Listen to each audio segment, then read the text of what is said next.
Hi, it's David Deegan, Financial Advisor with Smart Financial Advice.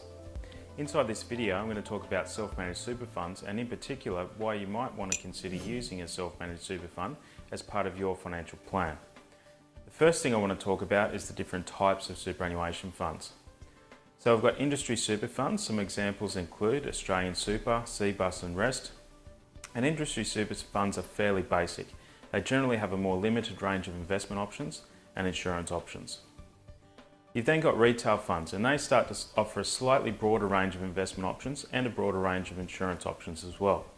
Then there's employer funds, and if you work as an employee, that is the super fund that they will offer you when you join the company.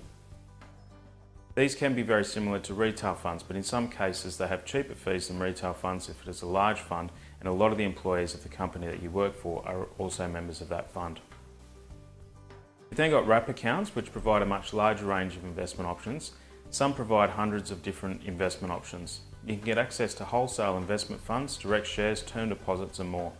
They also have a range of different insurance options too. Then we have self-managed super funds, which provide the ability to invest in just about anything, including cash, term deposits, shares, precious metals, managed funds. And what a lot of people use self-managed super funds for is to invest in property. You also have the broadest range of insurance options as well. So exactly what is a self-managed super fund? A self-managed super fund is really just a small superannuation fund of up to 4 members. The other super funds that I've talked about, the industry, retail, employer, wrap, they can have hundreds, thousands, tens of thousands, even hundreds of thousands of members. A self-managed super fund is just a small super fund with up to 4 members. It's like having a private trust. There's a trust deed, and a trust deed is just a document that contains all of the details of the fund and how it operates, such as what the fund can invest in, accepting contributions, when you can take money out of the fund and more. Self-managed super funds have very specific rules.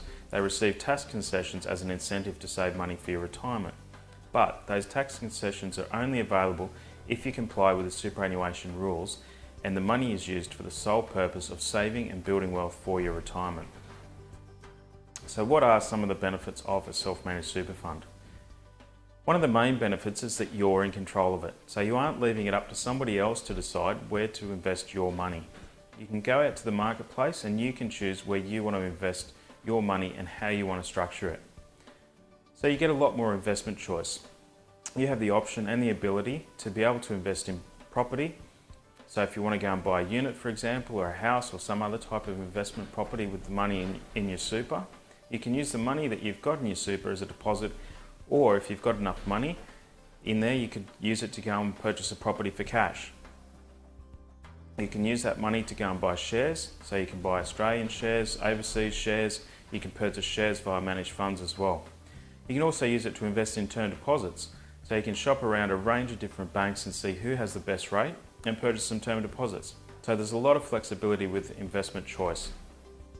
The other thing about self-managed super fund is that they do also offer a fixed cost.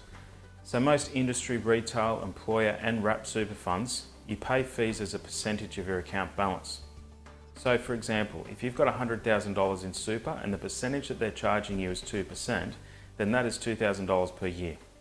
When your balance grows to $200,000 and they're still charging you 2%, you're paying $4,000 per year. So with a self-managed super fund, most of the administration costs are fixed. So you pay a flat fee no matter how much money you put in there. You have the same costs, and so this can, in some cases, work out cheaper than some of the other types of super funds, just depending on your situation. So is a self-managed super fund right for you? Normally, because of the cost to do a tax return, getting the fund audited, preparing financials, including member statements and more, it can cost from $2,000 and upwards per year for those services. It generally becomes affordable when you have around $200,000 or more to invest. There are some circumstances where it does make sense to start a self-managed super fund with less than $200,000, but in a lot of cases $200,000 is a good guide as to how much you want to have available in super to invest. If you're seeking a lot more control and a lot more flexibility, then you might want to consider a self-managed super fund, particularly with the different types of investments you can make. But also just being in control of your own money rather than leaving it in the control of a bank or other financial institution where you're removed from it. A self-managed super fund gives you the control and, importantly, it also gives you visibility of what's happening with your money.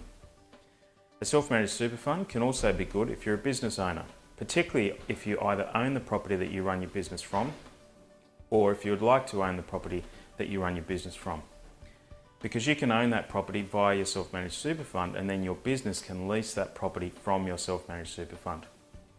And a self-managed super fund can also be good if you're a property investor or if you'd like to invest in property, because the other types of super funds, the industry, retail, employer and wrap super funds, they don't offer the ability to be able to invest in direct property and go and buy a unit, a house, some land, a commercial property or any other type of investment property.